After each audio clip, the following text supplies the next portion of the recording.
I want you to imagine a small, quiet room, dimly lit. You're sitting across from a 75-year-old woman, skin soft and wrinkled from time, eyes sharp from everything she's seen. And she looks at you with the kind of gaze that undresses your ego. She doesn't speak to impress. She speaks to free. And what she told me changed how I see life, love, and myself. She said, "Young man, if I could go back, I wouldn't beg to be loved. I wouldn't chase people who ran. I wouldn't waste years trying to prove I'm worthy. I would spend my life becoming someone I could be proud of, not someone begging to be chosen."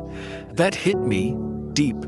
See, some of you are spending every ounce of your masculine energy trying to fix, impress, or hold on to women who wouldn't cry at your funeral. You're calling, texting, chasing, while slowly losing the man inside you. And it's not your fault. Nobody taught you differently.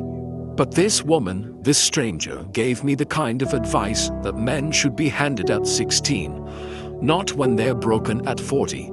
So today I'm going to share that same wisdom with you. Straight, raw, no fluff. Because if you can grasp just one of these truths, you won't just date differently, you'll live differently. Let's begin. One of the hardest pills you'll ever swallow as a man is this. If you have to convince her to love you, it's already over. A 75-year-old woman looked me in the eyes and said, "Baby, love is never something you beg for. If it's real, it flows. If it's forced, it rots." And I've never forgotten that. Yet too many young men today are dying slowly inside relationships where they are emotionally starving, overextending, proving their worth every day to someone who can barely even see them. You send long texts, you make all the plans, you listen to her problems, you bend your standards, and in return, you get silence, breadcrumbs, or worse, emotional manipulation disguised as affection. Let me tell you something real. The moment you start begging to be loved, you stop being respected. Respect is the foundation of romantic desire. And once a woman no longer respects you, her love becomes conditional. Her interest becomes transactional. Her heart, locked behind a door you'll never have the key to, because you lost the key the moment you gave up your self-respect. You were never meant to audition for someone's heart. You were never meant to kneel at the altar of someone who doesn't even value your presence. When love is right, you'll never have to become someone else just to keep it. And here's the raw truth. When you stop begging, when you stop chasing, you start attracting. Because the energy of a man who walks away from disrespect is the same energy that ignites a woman's deepest instincts to respect, chase, and admire. So don't beg to be loved. Show up as love. Be rooted. Be clear in your standards. And if she cannot meet you there, bless her journey, but keep walking. Not out of ego, out of dignity, because the man who begs to be loved loses his voice. But the man who knows he deserves love without performance, he becomes unforgettable. She looked at me, that 75-year-old woman with fire still flickering in her aged eyes, and said something I didn't expect. A man who gives his time too easily will be forgotten too quickly. And I've carried those words ever since. You see, time is the currency of value. It's not just about showing up. It's how you show up, why you show up, and whether your presence means anything when you do. Far too many men hand over their time like it's disposable, like they have an infinite supply. You reply to texts instantly, rearrange your schedule at her convenience, drop everything when she's bored, and you think that makes you noble. Admirable boyfriend material, it doesn't.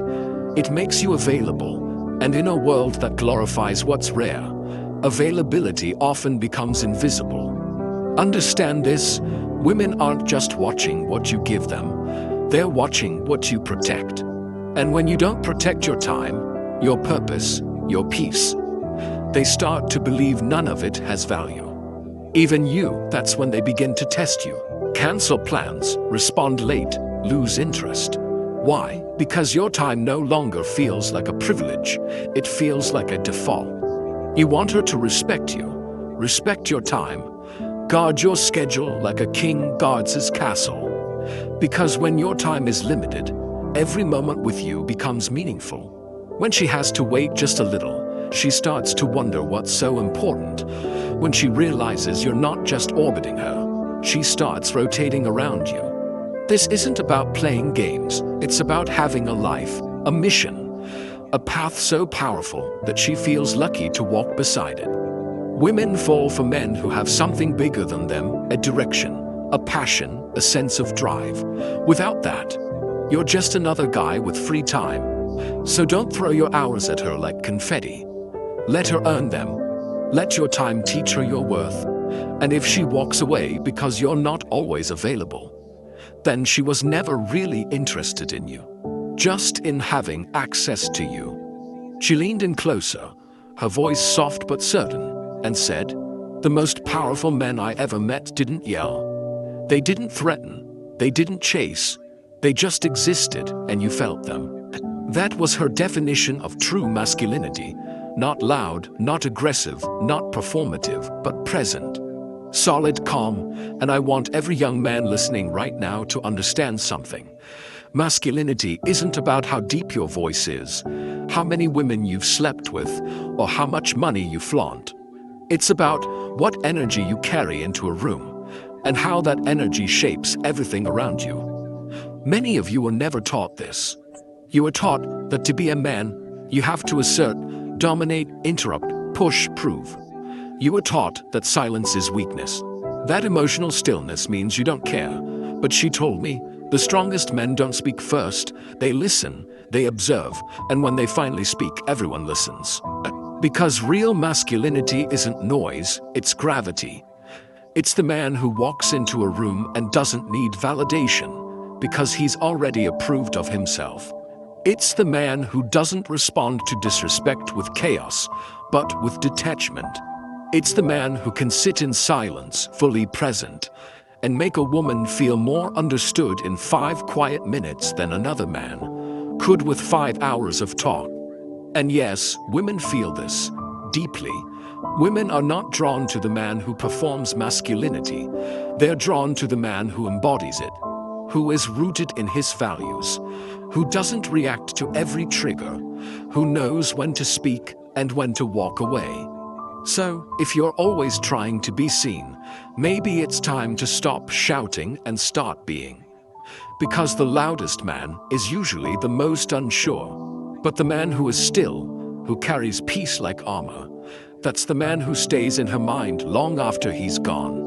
And the best part, that kind of masculinity doesn't just attract women. It heals you. She looked down for a moment, then said something that shook me. Most men don't fall in love, they fall into a distraction from their pain. It's the truth too many are scared to hear.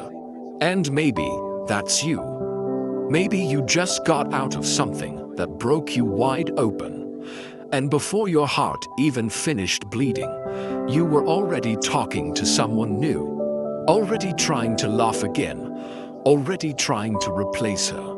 But here's what that 75-year-old woman said, and I want you to hear it like it's your own mother speaking. If you don't heal before you love again, you're not loving her. You're using her to silence your wounds. That's what most of us do. We confuse healing with distraction. We confuse attention with affection. We think if someone new wants us, it means we're still worth something. But deep down, we know it's just noise. The pain hasn't left. It's just hiding behind the next kiss, the next text, the next plan. And here's the truth, my dear brother. Unhealed men destroy good women. Not because they're evil, but because they're incomplete. When you're unhealed, you can't love with clarity, only with craving. You become needy, reactive, paranoid. You attach too quickly. You panic when she's distant. You smother. You cling, or worse, you shut down and pull away when she gets too close. Because part of you doesn't trust love anymore. Healing is not just about feeling better. It's about becoming whole so that your next relationship isn't built on broken parts pretending to fit. So take time, let the pain teach you. Sit with it, cry if you must, journal, go to therapy, go to the gym. Build yourself so fiercely that love becomes a bonus in your life, not a bandage, because the man who heals before he loves again. He doesn't enter a relationship from fear. He enters from power, from peace, from truth, and that kind of man doesn't just attract women. He builds real love, the kind that lasts. There's a dangerous game being played right now, and most men don't even know they're the ones being played. The elderly woman said to me, just because she smiles at you doesn't mean she sees your soul. Just because she touches your arm doesn't mean she wants your heart. Let that settle. See, too many men are falling for the illusion. The small gestures, the playful looks, the floaty texts. And before you know it, you're building castles in your mind. You believe she's interested, that she cares. That maybe, just maybe, you're special to her. But attention is not affection. And until you understand the difference, you'll keep giving your heart to women who only ever wanted your energy, not your love. There are women who thrive off male attention, the way some men thrive off female validation. It feeds their ego, makes them feel powerful. It doesn't mean they're evil. It just means they're not emotionally available. They want to be adored, not committed. They want presence, not partnership. They want the feeling of being desired without the responsibility of loving you back. And you misread it all. You give your time, your effort, your thoughts. You wait for her to reply. You cancel plans for her. You hold space for someone who never planned to hold space for you. It's not your fault. Most men were never taught to pause, to ask themselves, is this real or is this just attention? Real affection shows up in actions, not ambiguity. It's consistency, it's emotional effort, it's her checking in on you. It's her remembering things you said, not just enjoying how you made her feel. It's her choosing you, not keeping you as an option. So don't mistake a moment for a message. Don't confuse her eyes for her heart. If she only gives you access when she's bored, walk away. If she only texts when she's lonely, let her go. If you feel drained after every interaction, that's not love. That's emotional currency being stolen. Protect your peace, guard your energy. Because the man who learns to separate attention from affection will never again settle for being almost love. She took a slow breath, looked out the window, and said something that cracked open my chest. A woman doesn't stay because you begged her. She stays because being in your life feels like purpose. Too many men today are obsessed with chasing. You chase her with gifts, texts, nights out, attention, compliments. And sometimes it works for a little while, but then you start noticing the silence, the disconnect, the shift, and you panic. You chase harder, but the more you chase, the faster she runs. And the reason is this: you were trying to catch her, instead of building something that made her want to belong. You don't have to chase women when your life is already something they'd want to be part of. That 75-year-old woman told me a man becomes magnetic when he no longer needs her, but still chooses her. Let that sit for a moment. She wants to feel that you're grounded, that your life has structure, that you're building something with or without her, that you have dreams that keep you up at night, that your happiness isn't tied to her moods or her replies, that you are whole, not waiting to be completed. This is the deepest attraction trigger for most women. Not your looks, not your money, not your romantic texts, but your self-possession. A man who wakes up with a mission.